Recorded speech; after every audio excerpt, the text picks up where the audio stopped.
So the extra bit that I alluded to just now,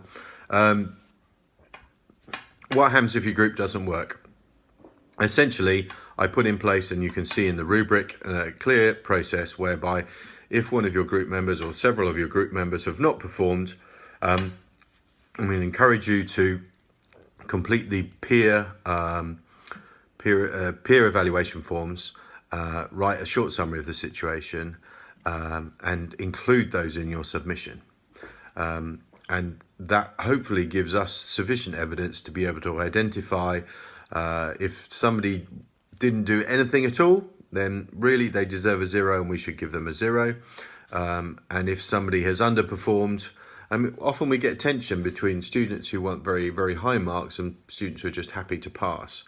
And it's very difficult for us to judge who's telling the truth, who is being representative of the complete reality rather than just a partial reality. So they're not lying, but it's their own perception and they're missing something.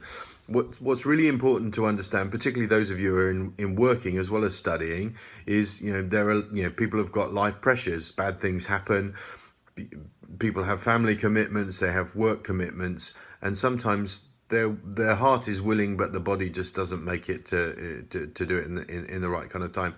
And the other thing is that people have different skills. Some of you will be great at writing in English. Others of you are great at coordinating. Others of you are really good at making people do things they don't want to do. So the group work division should recognize that the different skills that people have got. And if you're good at writing, then perhaps you don't do so much of the research. And if you're good at coordinating and time management, again, perhaps you don't do so much of the writing of the final document. That's down to you as a group. And many groups tend to think in a very communist way that everybody should do 25% or a fifth or a third or a quarter of the stuff. And everybody participates equally in everything. Well, that's just not the reality that I see. I would be perfectly happy if the leader got to write less. I would be perfectly happy if the writer got to do less research. I think those approaches are down to you and make sense. Equally, if your group is signaling that it hasn't bonded very well, and this is a group assignment, then you've got to think about whether you're then going to have as a group your grade judged in slightly less favourably.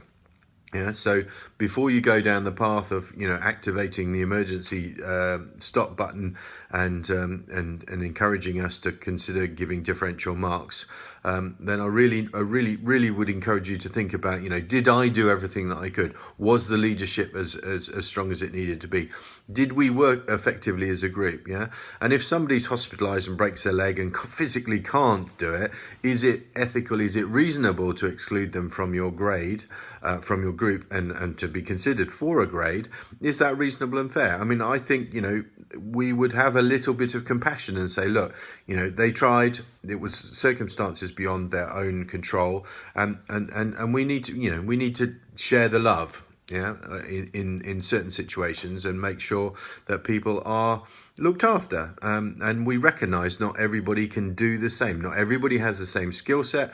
Not everybody has the same levels of motivation. So I need you to encourage the group to think about that before you take any steps towards escalating towards differential grading. I don't really want to do it. It's very difficult to do accurately. And usually, even when we do put in differential grading, somebody's still unhappy. So it really doesn't work for everybody. And I'd be much happier if you didn't use that process and you just submitted as a group and you shared responsibility of the group for the work that you've done and for the grade that you've got. It's very important to note that plagiarism in group work, the whole group is then responsible for any academic offence. So if one person in your group plagiarizes and it's submitted and it's picked up, the whole group will go to an academic offence panel for plagiarism. So can I ring that bell really loud? So you need, it's a very good reason why you need to work together as a group to see everybody's contributions evolve over time to make sure that they aren't just cut, copy and paste. Yeah, and you can put some of the words in Google. Google is quite a good plagiarism checker. And I'd really encourage you to use the tools that are available to you and to organize your work to the point where you know that people are writing good stuff and there's been multiple edits. A good way to avoid that is for each person to contribute their draft and then switch it around and then have somebody else work on the second draft of that section and then switch it around again so that you then polish somebody else's work that's been polished by somebody else. And at that point, the work is not going to have that individual jigsaw-y, here's a piece of jigsaw, what does it say? Swag. It doesn't have that jigsaw-y feel to it because it's genuinely been polished and it's genuinely being presented